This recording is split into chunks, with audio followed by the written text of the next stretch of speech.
Hello, everyone. Hope you are doing very, very, very well. My name is Dr. Larissa Assam, and today we will be discussing anemia. Before we get into today's topic, I'll just start off with a very brief introduction on who I am, what I do, and why I'm hoping this will be helpful for you. So, in a nutshell, my name is Dr. Larissa Assam. I'm a board-certified family medicine physician by God's grace, and I'm the founder and CEO of Rophe, which is a platform helping women optimize their health and specifically prevent complications in pregnancy. Okay, so I come on regularly to do educational topics on different things that pertain to women's health. And our focus for today is actually anemia, which, as you'll find out very soon, is actually quite common. So without further ado, let's get started. The first thing I do have to tell you is my disclaimer. So everything I share today is for educational purposes. This is not formal medical advice, okay? So you are encouraged to make sure you follow up with your designated physician. If you need help finding one, always happy to help you. But this is for educational purposes only, okay? All right, so let's talk about anemia. First and foremost, why is it important to discuss this topic? Why do we need to talk about anemia? What is anemia? We will discuss all the things today, okay? All right, so let's start off with how common it is. That's what we call in the scientific world prevalence. How prevalent is it? So in the US, 12% of women who are of reproductive age, meaning they're in their phase of life at some point wherein they can conceive and have a baby. Okay, so 12% of women are anemic in the US. Okay, when we look at women who are pregnant, 15 to 25% of women who are pregnant in America are anemic. Let's break down these numbers. What do they really mean? What that means is at least 1 in 10 women in America. So picture a group of 10 women, at least one person in the group, at least, is likely to be anemic. Now, if we're looking at a group of pregnant women, at least 1 in 10 to 1 in 4 are likely to be anemic. Okay, so this stands to reason that this thing called anemia is actually more common than we may realize. So if this is something which you've been dealing with, 1, know that you're not alone, but 2, know that there are potentially things that you can do to help optimize your health. Now, that's just talking about the US.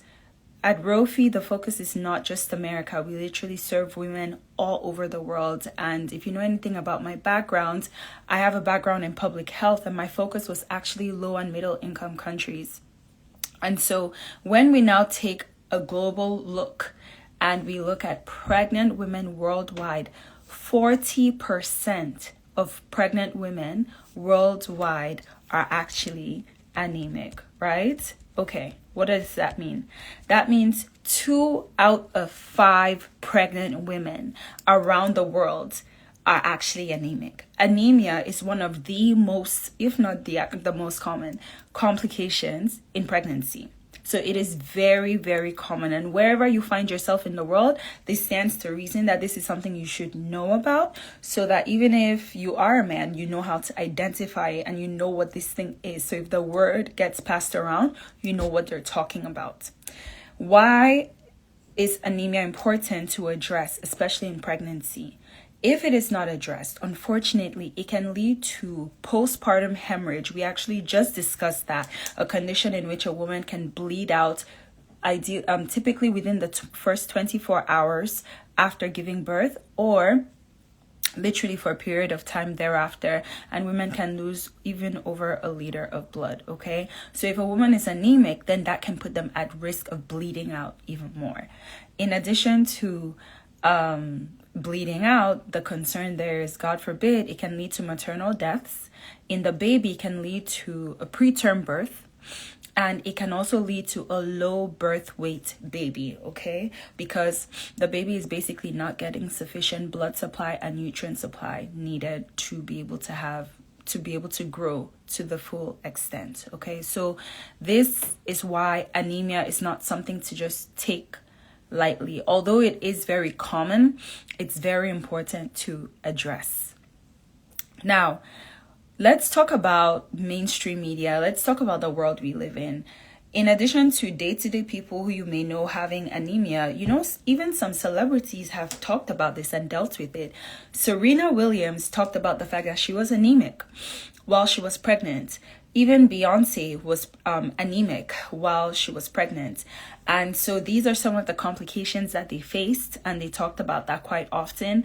One of the most common symptoms that anemia causes is fatigue. So if you find that you're very tired, even if you sleep, you wake up, you're still tired, it's usually a good idea to at least get some blood work done so that you can figure out if there is something going on, right? If you're anemic, regardless of how much you sleep, unless that root cause is corrected, it can still continue to happen. And anemia has now been coined by the WHO, the World Health Organization, as a public health crisis. It is a public health crisis. Okay, so I know it's very common, but let's not normalize it without addressing it. Okay, so what is the medical definition of anemia? Medically or scientifically, we define anemia as a state in the body wherein the person has a low red blood cell count, okay, or low hemoglobin levels. So I'll say that again, either a low red blood cell count or low hemoglobin. Why does that matter? The function of the red blood cells is to be able to bring oxygen to the cells all around the body. So whether you're pregnant or not pregnant, we all need oxygen to survive, right? So as we breathe in oxygen through our lungs, what happens is that the blood that is flowing through the lungs picks up the oxygen in the red blood cells, right? And takes it to all the cells all over the body. So if we don't have enough of the cells that need to take the oxygen to the rest of the body, or we don't have the specific component inside the red blood cells, so we have the cell, and then inside hemoglobin is a molecule, and the oxygen actually, it's like, what can I use to demonstrate? I'm trying to think. So if this is the cell, okay, you can have hemoglobin here, okay, and then you have your oxygen. They're going to bind like this, and they'll travel through in the red blood cell throughout the body. That's basically how it works. So the black circle is your red blood cell, if you can see it. The little gold hoop is your hemoglobin, and the bigger hoop is your oxygen that binds. So this is how oxygen literally travels around your body. I hope that demonstration was helpful. So if you're missing the cell or you're missing the hemoglobin, you're not going to be able to transport the oxygen. This is why it matters. This is why it has to be addressed. So there are so many things that can actually cause anemia, but I'm actually going to focus on 3 of the main risk factors that can cause a woman or a person, because men can also be anemic, to deal with anemia. The first and the most common cause is iron deficiency. Iron deficiency. Why is this so common? It's because one, typically speaking, for women, because we tend to have monthly menstrual cycles, your body is already in a state in which you're losing blood at a set time every month. Depending on your lifestyle, your diet, the state of inflammation in your body, you might actually be losing more blood than usual. So if that's the case, then oftentimes women can now start to get iron deficient. And the reason why that deficiency kicks in is also because you're losing it at a rate that is faster than how you are replenishing it. Okay, the second thing is in addition to iron deficiencies, there are other nutrients or micronutrients that can also cause anemia. Some examples are folate deficiency, B12. If you're deficient in that, that can also lead to anemia. And there are different types of anemia. For the purposes of this video, I'm not going to go into too much detail, but know that in medicine, we do categorize it. That's why we have to get the blood work. It gives us a sense of what is the potential root cause, and that's how we help to differentiate the potential cause. So let's say the person is not deficient in iron, but they're actually deficient in B12. If we never check the iron and the B12 levels, then we won't really know. So let's say they were deficient in B12, but we were giving them iron. We've now caused an iron overload. Meanwhile, that was not actually the problem. So getting to the root cause is extremely, extremely important. Sometimes if women are deficient in copper, that can also contribute to anemia. And what else? Even if you have a protein deficiency, hemoglobin is actually a protein. So if you don't have enough protein that you're getting into your body, unfortunately, that can lead to a hemoglobin deficiency. And as we talked about just now, there are two main things that make up this state called anemia. It's either the red blood cells are low or the hemoglobin is low. So those are the two things we are always going to be looking out for. Now, the body can also be in a state of chronic inflammation. It's true that women have a normal monthly cycle, but for some people, the bleeding is just one nonstop or very, very heavy.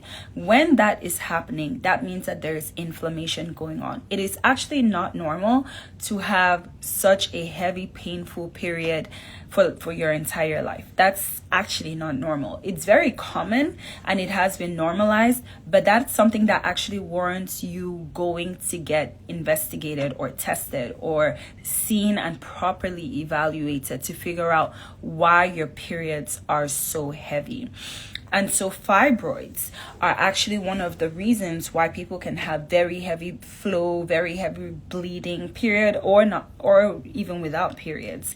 Endometriosis can even contribute to that. Parasites can actually cause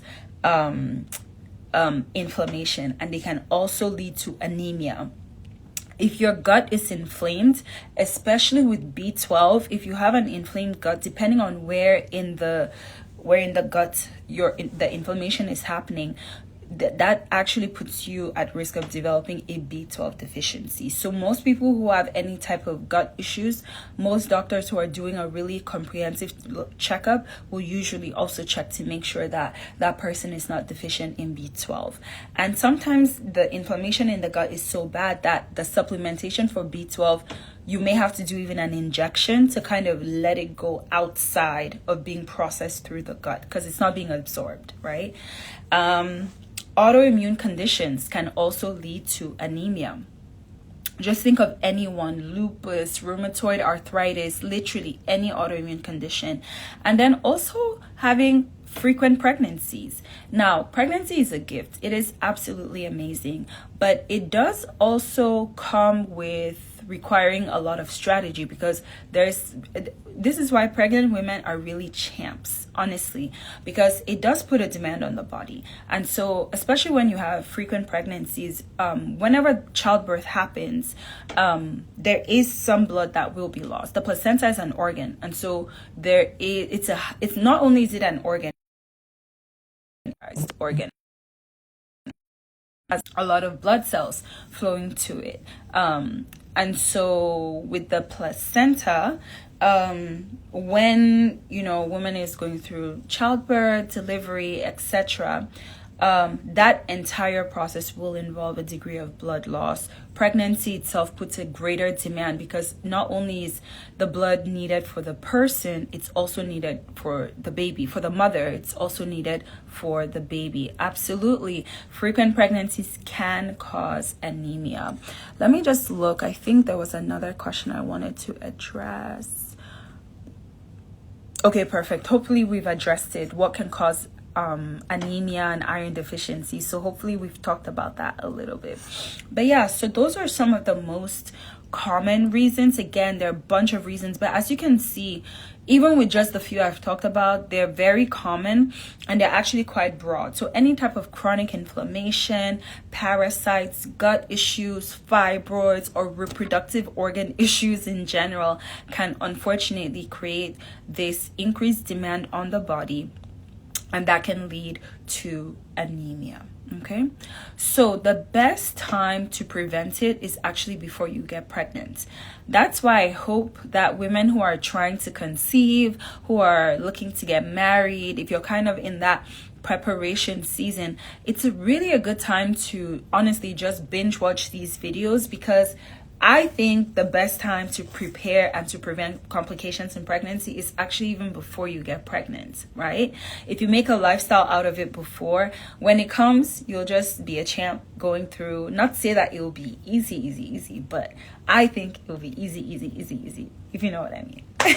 So anyway, the best time to prevent anemia is actually before you conceive. Now, if you are pregnant as of today, or even postpartum, and you find out that you're anemic, it's also not too late.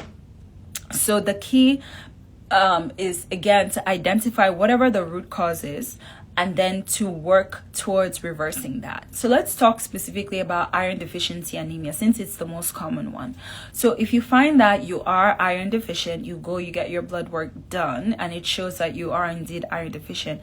What you then need to do is increase the amount of iron in your body. You need to increase your iron stores. How do you do that? You eat foods that are rich in iron. So you want to make sure that you are eating dark leafy green vegetables, so kale, spinach, collard greens, those sorts of vegetables. Depending on wherever you are in the world, I'll talk about a few of the West African dishes that I know. If you know water leaf, that's a really good one. Eru is really good. Pumpkin leaf is really good. Bitter leaf is really good. If you're from the Caribbean, look into callaloo. That's actually really, really good for you. So you can decide, okay, where in the world do I find myself? What are the iron-rich green leafy vegetables in my area, and eat those, right? You don't have to eat collard greens if you are in the middle of Madagascar, just because, we want to make sure. I want to be very intentional about the kind of advice that I give, or excuse me, not advice, the kind of education. I'm not giving medical advice on this platform, but the kind of education that I give, right? So look in your area and see, like, okay, what are the green leafy vegetables that are common or prevalent here? Let me eat those. Spinach is a really, really, really good option. So all that to say, you have options. It's now just a matter of picking which one is going to be the best. So figure out which one you like the most, stick with it, eat it every day, have like 7 servings. If you don't want to saute it or cook it, you can even put like that amount. You need that much, like 7 servings in smoothies. Okay, so let's be honest, most of the time it's not the easiest thing, just with the way, especially the American diet is set up, for people to get all of that in a day. This is why I personally love moringa. Moringa has scientifically been studied, and it's actually been shown to have gram for gram the same amount of iron that you would have in an iron supplement. So if you know that you are anemic, you are borderline, it runs in the family, you're concerned about it, moringa and other benefits that it has is actually a really, really, really good option for you. So moringa is a great supplement to add. Now, of course, there's no supplement that replaces formal medical advice, so always make sure that you are following up with your doctor. But I've had a lot of success with my patients going on moringa, and it has helped them tremendously. One of the most common concerns women have is fatigue. Usually people come and say, well, doc, I've been tired for the last 4 months, last 6 months, last 6 weeks. And then when we do blood work, we find that indeed they are iron deficient. And then, because they've been iron deficient for some time, we also need to give the bone marrow time to do what it needs to do when we start supplementing. So now you start taking your moringa regularly. You include a lot of dark green leafy vegetables. And by the time we recheck, those hemoglobin levels, those iron levels usually have come up, as long as people are, of course, consistent with the regimen. And this is one of the things I love about the work we do at Rophe, the fact that we have a protocol for women who are pregnant, right? Meaning when you come, you don't have to do any guesswork. You're not going to hear, oh, go and be healthy. No, you literally get told what to eat week by week by week, based on whatever you have that's going on. And I think, in my humble opinion, it's very simple. And it may not always be the easiest to follow because there is a bit of a stretch. You're literally retraining how you've been eating your whole life. But the outcomes are actually amazing. Everyone who has followed the protocol to the T has noticed that they've had tremendous improvements. And to find something that's beneficial for pregnant women in today's day and age, I find is very humbling, because generally that's a population that's not really studied enough, and it's a very sensitive population. And so the way research is done, you can't just do anything with pregnant women. You have to be very careful. So I think moringa is something you should definitely consider if you know that you are dealing with anemia, but know that it is reversible. It can be addressed. You just have to get to the root cause. So you need blood work, you need a really comprehensive history, and then you can go from there. Someone asked if this will be saved. Yes, it will be saved, so you can watch it later. And even better, please subscribe to my YouTube channel, because all of the videos are on there, and you can share it with your friends, you can share it with your family, and yeah, I think that would be great. So that actually brings us to the end of our session for today on anemia. If you are not already, please make sure you are following the Rophe page. It's Rophe HQ. And then I also have Rophe Beauty, which is my natural beauty brand. Okay, so we have all natural skincare products, hair care products. If you look at my hair, by the grace of God, these products are the only things I use, by God's grace, and my hair has grown tremendously. Sometimes I look at it and I'm like, wow, I can't believe it, because there was a time when my hair would just not be able to get past right here. So if you deal with any dry skin conditions, you have issues, you just want, even if there's no problem, you just genuinely want your hair to grow out, I love it because it's mommy friendly, it's baby friendly, it's great for cancer patients, it's great if you have sensitive skin. It's literally great for everybody. And I created it because I noticed that my patients had dry skin conditions, they had a lot of things, and the mainstream products just were not working. So these products are really doing the thing. They're doing a great job. So check out Rophe Beauty. I also have Rophe Foods. So sometimes people want to eat healthy, but meal prep is an issue. Now, imagine a world in which it's already done for you. All you have to do is simply say, oh, please tell me, please make it for me. That's it, right? So you can have meal prep services, especially if you're pregnant and especially if you're postpartum. These are some of the things that are actually quite wise to implement into your day-to-day routine in those seasons of life. So we are welcoming patients at Rophe. It's a limited number, but you can apply. Imagine that you get to literally chat with your doctor. You get a personalized protocol. If you're having issues with your hair, your skin, anemia, you're looking for primary care, prenatal care. I mean, literally every single health concern you may need or have is included. And the best part is you can be in Timbuktu. You can be in the comfort of your home. You can be anywhere and not have to worry about switching doctors 10,000 times. This is how we build consistency, right? We live in a world in which my patients, they're very busy. They're traveling all over. And so how can we make sure that they get the care they need and it's consistent? it's through the systems we've built at Rophe. So without further ado, make sure that you sign up, apply to join the membership. It is absolutely amazing. And this year we are just rolling out so much. I mean, how many clinics do you know that offer fitness classes? How many? How many clinics do you know that offer food? How many clinics do you know that have your beauty needs covered, your skincare needs? I mean, literally everything you need and you want as a woman is provided for you. So without further ado, I look forward to seeing you in the Rophe membership. Please share this video with at least 10 people. I'm so grateful that you decided to spend the evening with me, and I pray that this blessed you. Have a good evening. Bye.